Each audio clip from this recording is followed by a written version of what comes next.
When discussing cinematography, it is really difficult to pin down what film has the best cinematography. And to be honest, there isn't and never will be one singular answer to this question. Film is subjective and therefore is cinematography. And cinematography is a very broad subject. And how can you assess which films have the best cinematography? Is it the grand big budget epics that pull out all the stops to achieve a look inherently built for the biggest and best quality screen possible? Is it the films where the cinematography is quieter and more subtly used to convey the human emotions? How can I begin to compare the colours, scale and world transcending cinematography of a film like 2001: A Space Odyssey to the raw intimacy of the camera in a film like Barbara Loden's Wonder, or the rapid camera movement in some of Scorsese's movies to the slow meandering camera present in Tarkovsky's work? And then there's animation, which is a whole different ocean in itself, and how do you begin to compare the cinematography between animation and live action? And some of the best cinematography I've ever seen has come from television. Shows like The Wire and Succession are very naturalistic, but use the camera to really hold emotions over us across each episode. The Sopranos starts in season 1 with this almost Spike Lee-esque vibrant cinematography that fades into darkness as the show progresses, whilst Lynch's Twin Peaks is a cinematic avant-garde achievement in itself. And then we have to consider time and the development of technology over the years. As well as all of this, production and costume design and even the sound work with the cinematography of a film to enhance the style and the feeling. And sometimes it can prove difficult to not group them together. I mean, just look at this shot from Ingmar Bergman's Autumn Sonata. It's an absolutely stunning and perfectly composed wide shot with this beautiful radiant light that shines through the window, which conveys such emotion. But would I be as interested in the shot if the costume design and production design was any less brilliant than the cinematography itself? And so it's a very difficult task to compare, and I'm no professional cinematographer.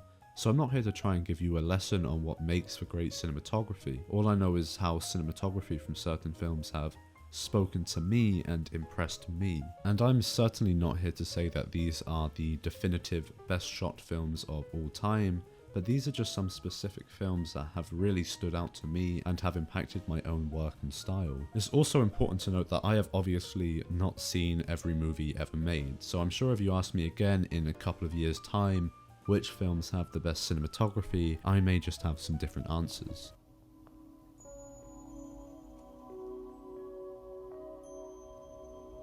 Ridley Scott's original Blade Runner with the cinematography by Jordan Cronenweth often gets overshadowed by Roger Deakins' cinematography in the sequel, Blade Runner 2049. And 2049 is absolutely stunning, don't get me wrong. It's absolutely pristine, but there's an absolute inherent dirtiness to the original in how they shot the dingy and grimy streets of this dystopian city. And to me, that's where the beauty lies. It's very tangible, the way the cinematography invades this dystopia and how the light imposes the architecture and the streets makes everything feel so real.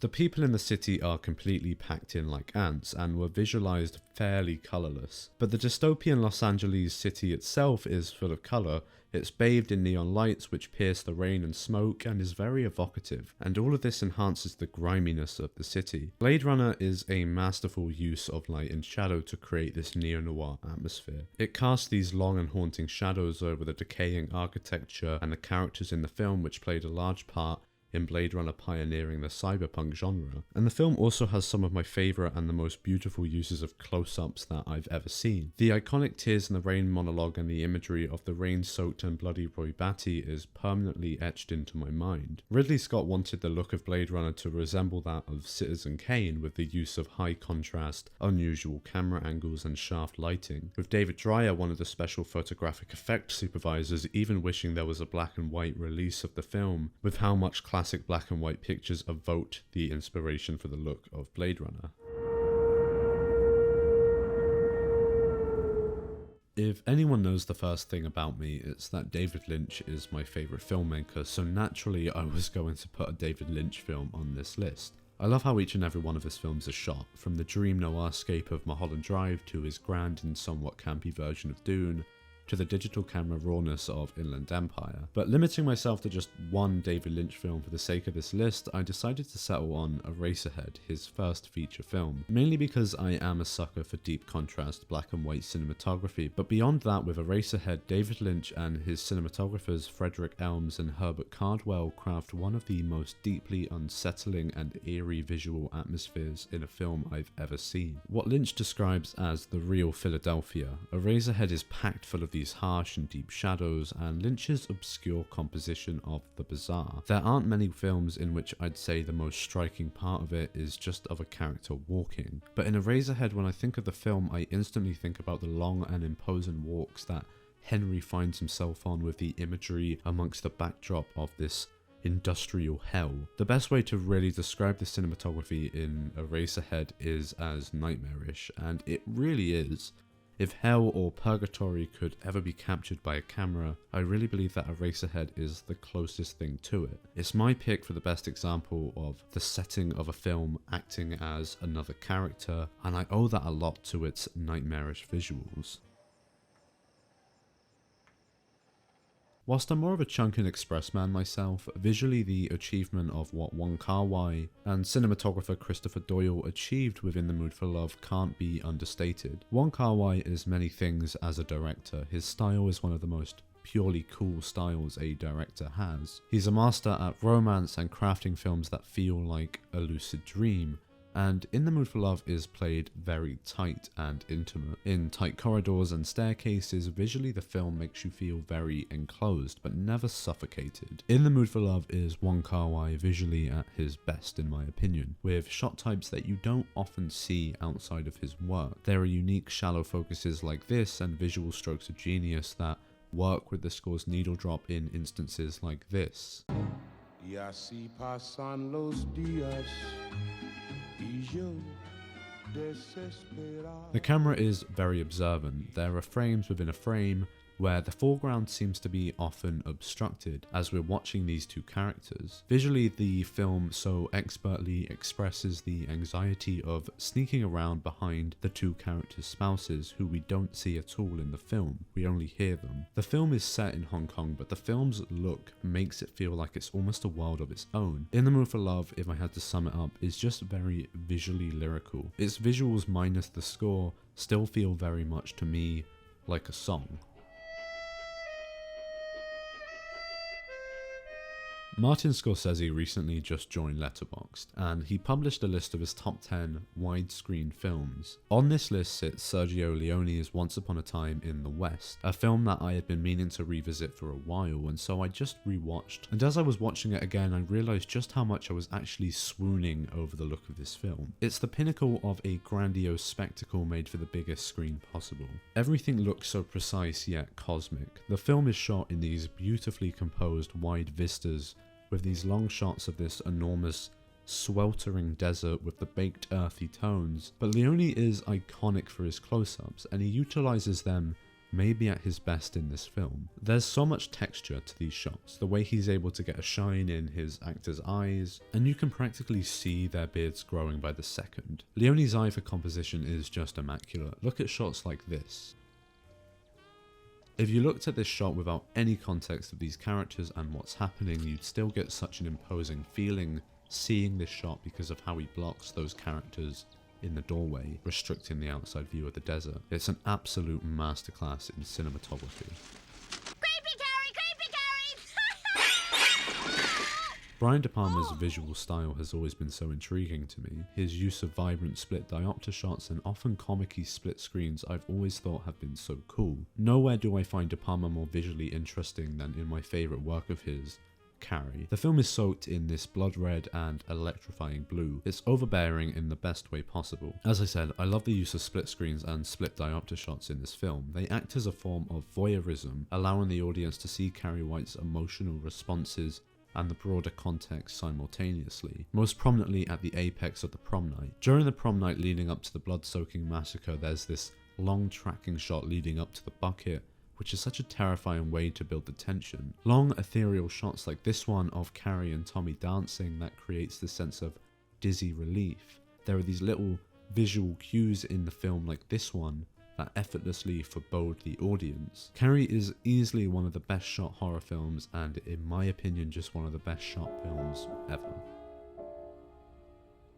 Paul Thomas Anderson took on the role of cinematographer for Phantom Thread himself after his longtime cinematographer Robert Elswit had other commitments. This turned out to be quite the blessing, for as much as I love the cinematography within his other works, the cinematography of Phantom Thread is the one that just always stood out to me. Phantom Thread feels elegant. It does such a true job of truly bringing us into the world of the House of Woodcock, with cinematography that is classy in every sense of the word. It's flattering like the dresses themselves. Often the camera explores these fabrics and admires them as Reynolds would admire them himself. Yet at moments PTA can trap you in this vulnerability. And I mean, just look at this composition. The depth of shots like this is just such an achievement within itself. If you're a fan of the term every frame is a painting, it can definitely be applied here. Speaking of which, I have to mention Portrait of a Lady on Fire, as it's the film for this quote. Every shot is quite literally a painting, as there's a large element of this film that is about art, in particular paintings. Marianne has to paint Heloise's portrait in secret, and every frame of this film is doing its best to encapsulate not just Heloise, but every character on a canvas. The film is full of these beautifully drawn out long shots, excellently composed and intimate wide shots with the colour palette so beautifully chosen in each and every scene. It's definitely intentional that Celine Sciamma and cinematographer Claire Mathon wanted to shoot the film to echo the artistry so central to the characters and story. Every character is framed so carefully, even down to where their eyes are facing, and that to me is some of the most impressive cinematography ever. Taxi Driver gets better with every viewing. It's one of those films where you'll call it a comfort film and those who get it, but the others will always give you a weird look. New York has been a backdrop for countless films and TV shows. Some films set to explore New York as a beautiful city or magical, but I don't think New York has ever been captured so well on film as Martin Scorsese and Michael Chapman captured the city in Taxi Driver. I think I love it for a lot of the same reasons I love the cinematography in Blade Runner. The neon swept streets, there's this steam that seems to be bubbling up from the city's sewers that Travis drives through. The frame in every shot is constantly dirty and therefore more interesting. The frame is a sewer, much like Travis's perception of New York itself. And I know this video is about cinematography and not score, but the visuals in this film I really feel are inseparable from the score and just manage to lend each other so much more nuance. Scorsese's composition is always so well thought out in the film. Each shot of Travis by himself is crafted to isolate him. There's a lot of space in the frames, he's a sore thumb sticking out in a crowd, or he's often just completely one with New York. But not only does Scorsese do an incredible job capturing Travis's sense of isolation, he captures Travis becoming ever more demented so well. A shot that sticks out to me is when Travis is buying a gun and the firearms dealer shows off the cylinder of the revolver, and Scorsese captures Travis's eye through that space in the gun. It's an absolute masterclass in visual language. In the same scene where Travis now has his hands on the gun and he's pointing it out the window, the camera tracks the gun itself as he points it down towards two women outside the window. Do I need to say more? I'm coming down! And finally, for the sake of having this video not go on too long, last but not least, probably my favourite shot film ever, Stanley Kubrick's The Shining. Look, you can probably make an argument for any Stanley Kubrick film being in the conversation for the best shot film ever. The man truly had an eye for composition like no other, no matter the genre.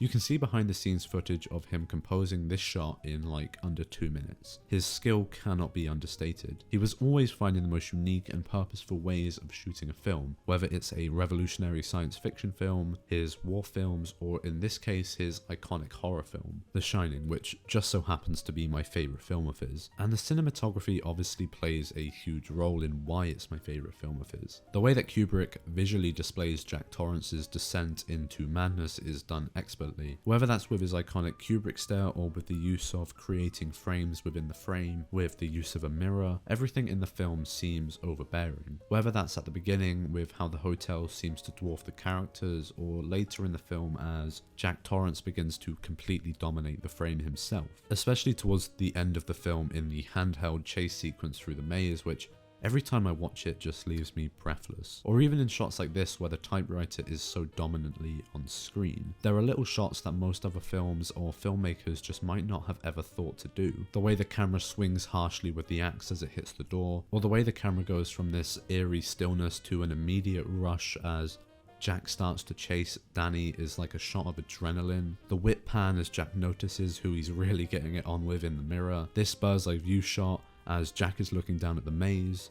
The Shining is stacked full of inventiveness, and although you wouldn't expect any less from Kubrick himself, it's still so impressive. Every time I watch The Shining, I notice way more shots that I just adore. Each time I feel so much more of the film's composition and lighting and cinematography in general seeping into my mind as influence for my own work. Well, there you have it, my list for my picks for my favourite looking films ever, or films with the best cinematography, whatever you want to call it. I hope you've enjoyed listening to me ramble again. Feel free to tell me about any of your favourite looking films in the comments, but for now, take care and goodbye.